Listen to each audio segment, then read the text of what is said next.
Welcome. I'm Amy Watson, a certified life after baby loss coach and mom to 2 babies in heaven. Join me as I show you how you can truly find yourself again. Together, let's knock off those rough, painful edges and learn to carry your grief so you can step forward into all this life has in store for you. This is the Smooth Stones podcast. Hey friends, I'm so excited to be back after an unintentional break. We had some serious germs around here, and then we went to Disneyland, and I thought about you all so much. How have your holidays been? How have your family and friends treated you? Was it better than you thought? Was it worse? Are you experiencing a grief hangover, or are you fully energized and ready to go?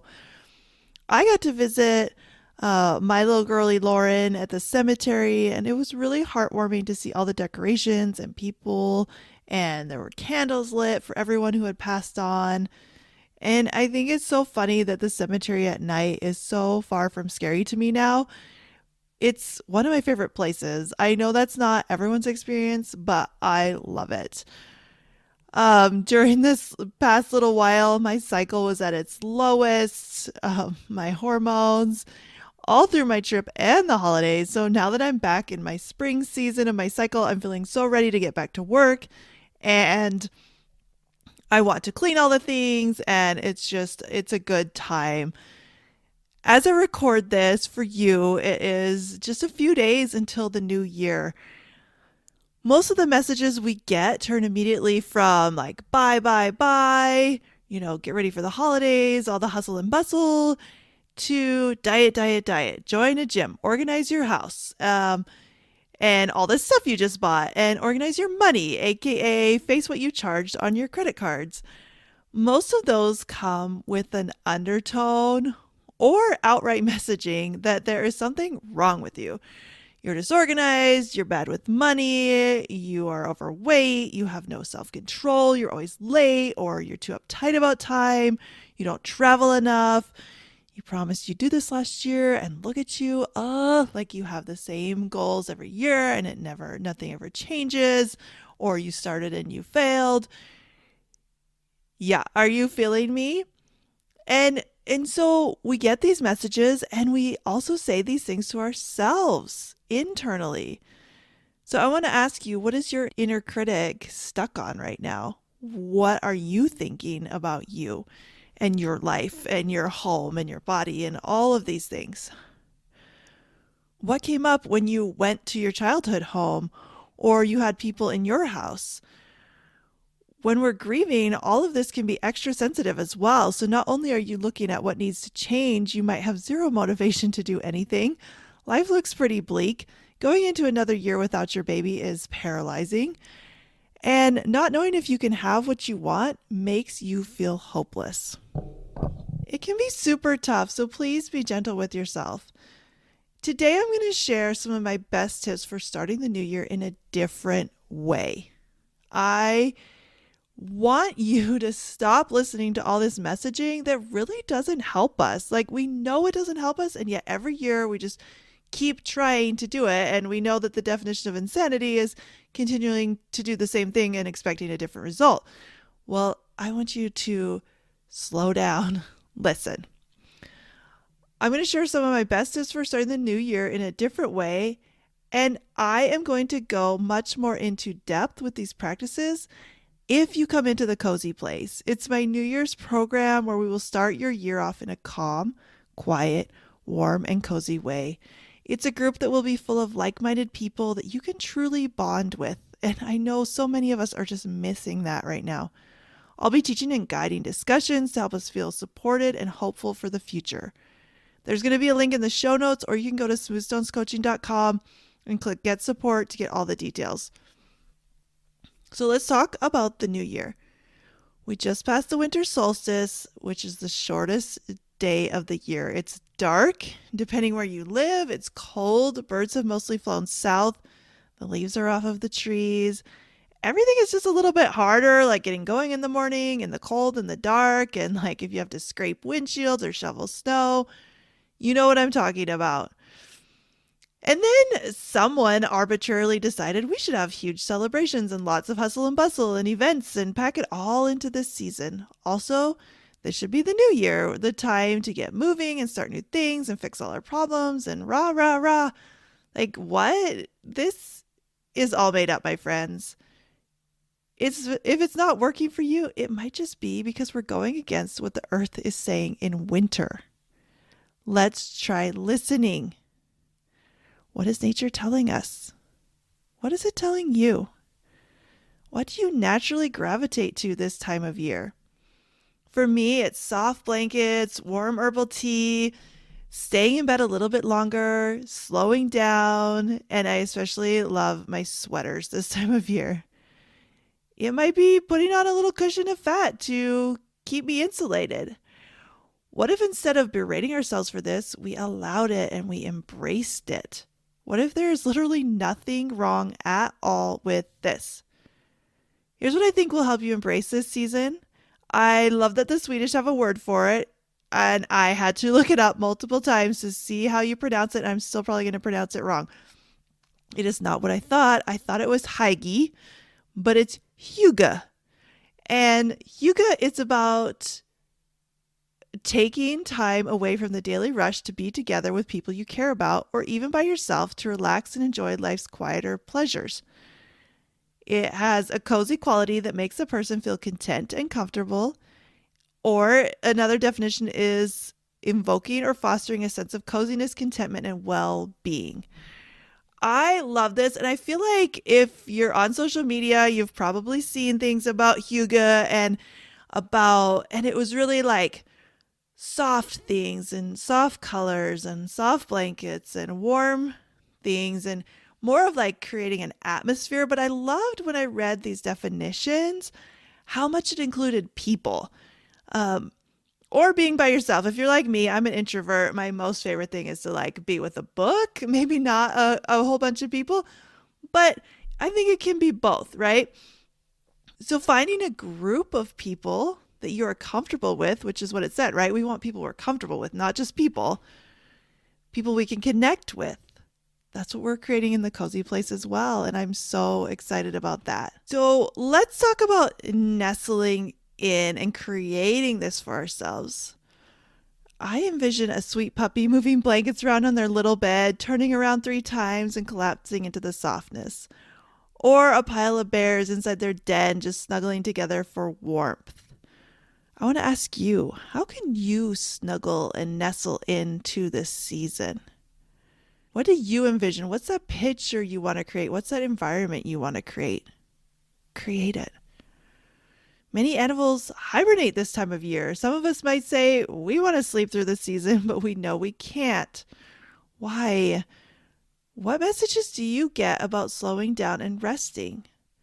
We don't want to be lazy or watch too much TV. We have to be productive. We should be motivated this time of year, right? But where does all that get you? Usually on the couch, watching a show, and just feeling terrible about everything. Why not be intentional about your hibernation, whatever that looks like? It could be giving yourself a few days or much longer to hibernate. After Lauren died, I purposely decided to give myself a year of grace where I didn't have to do anything I didn't want to do. I didn't need to wear makeup or pretend to be fine when I wasn't. I would do what I felt like was the minimum I felt good about and then let the rest go. You can do that too, anytime, for any reason. How would you feel if you chose to hibernate as a gift to yourself and your family? Because I know the automatic next question is always, well, what about my partner, my mother-in-law, my living kids, the PTA president? They are going to expect me to be doing all the things. Yes, they will. And they might say things and it might be uncomfortable for all of you. You just have to be confident in your choices anyway. You, slowing down, be a gift to everyone around you. How can you be an example? How can you use your energy for things you want to say yes to so you can really say yes 100%? One of my friends, Amanda Louder, she is an intimacy coach, and she always says if you can't say no, you really can't say yes. right? And so she talks about that with intimacy. Like if no isn't an option, then you're never really saying yes fully. And I think this goes with the things we do, because even as I talk about this and I talk about slowing down, I'm not saying you stop living your life and you stop being who you want to be. Like you can still show up. You can still be the amazing person that you are. You can still fully be in to all the things you're into. But I just want you to be purposeful about it. I just want you to give yourself the gift of really directing your energy where you want to go and then letting the rest of it go on the back burner or go away for a while you're in this hibernating season. But as you're figuring this out, I really want to encourage you to do what animals and plants do in winter, which is use what you have stored. Now, you may feel really depleted right now. I get it, but if you take another look, you can find some assets that you've stored up. We know that creatures harvest in fall and use it in winter. We as humans can and freeze and bottle foods in their prime to eat during winter. Plants store nutrients from summer in their roots to live another day and another season, or they break down and become fertilizer for next spring seeds, right? They kind of lay themselves down for the new annual plants. Whatever way it happens, we can use what we've harvested throughout the year or from different seasons in our lives to help us through dark and cold times. So what have you stored up? What do you have going for you? Be really open about this. Get curious. Ask yourself these questions. Do some journaling and see what you find. What are all these little acorns you've been storing all along that prepared you for this moment in your life? They are there, I promise. You may have picked them up during other challenging times. You may have read something in a book. You may have felt prompted to do something randomly that you are now reaping the benefits from. Once you start looking, you're going to find these little gems, these little acorns everywhere. I hope that even this podcast is one of your little nuts that will sustain you. Use it. Use what I'm giving you freely here. Take the next step and get support. Use what you have available. I am available. I am very honestly available. You can DM me. You can email me. I am here for you. Like, I'm not just saying that. I really am. And a little different than hibernation is rest. I want you to go into this new year and the rest of the winter season and keep this thought in your mind. Rest is productive. How can you rest emotionally, physically, mentally? Instead of trying to fix yourself to be better, what if you can set your life up to serve you better right where you are? How can you automate things? How can you make tasks easier? How can you delegate? Rest is so important in Hygge. How can you enjoy peaceful times with good people when you have 1,000 things on your mind? When your heart is worried or heavy? When your body has been overworked? There's no right formula that will work for everyone. For me, I had been walking and doing yoga really consistently this fall, and it was amazing. I loved it. Then everyone got sick, and so did I, and I haven't been able to get out and do those things. So for me, actually getting outside again would be restful. It quiets my mind, it blesses my body, I feel so much better. But I'm not doing it because I hate myself and how lazy I've been. I'm not telling myself that. I'm doing it as a gift to myself. Your home is also a place that you can make more restful. Maybe you do have a lot of clutter, and clearing some of it will help you rest. If you want to organize, do it from love. If you want to leave it, do it from love. You can rest in what I've heard being called maximalism. It's a choice. There's no shame needed. I loved, if you listen to my episode with Allison Faulkner, she said she can handle a lot of chaos in her life, and that's why she can create. And that's something you can develop. That shift is really the key to all of this. As we move into a new year, or whenever you're listening to this, you can make goals from love. You can redefine what a goal is. I like to call it a shift. We aren't trying to accomplish something outside of ourselves, like a number on a scale or dollars in the bank. We're really just becoming a new version of ourselves. And we're not trying to become the opposite of ourselves or pull a 180. We're just trying to shift a little bit. If you just change your direction a little bit, where you end up is going to be so much different. If you start knowing deep down that you are already worthy and whole, then making shifts is just fun. Humans do love a challenge, and it can be enjoyable to push yourself. I think pushing yourself to slow down is one of the best shifts we can make. You want to become more aligned and closer to you. You want to integrate your grief journey, not fight it. You want to find your rhythm, not make a whole new one that doesn't feel right to you. And as these shifts happen, I want to speak a little bit to hope. For a lot of people, going into a new year without your baby can be really hard. Going into a new year not knowing if you'll get a rainbow baby or if you'll find what you've been missing can feel hopeless. I get it. I want to push you a little bit though. And I have some questions that I'll leave you with. And a reminder that everything I'm teaching you today, we are going to dive into so much more depth in the Cozy Place. You will work alongside me and other lost moms to truly integrate all of it. We'll practice, we'll fail, we'll try again. All of it with the most exquisite support you've ever experienced. I made this group very affordable. For weekly calls all of January and February, it's only $200, and you can break that into 2 payments. Plus, I added a bonus of unlimited Voxer access to me for support in between our meetings and a one-on-one coaching session to use at any point during our time together.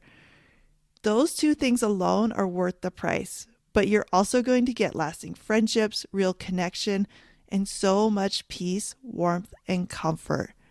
You will come out of this season a more rested, calm, confident version of yourself.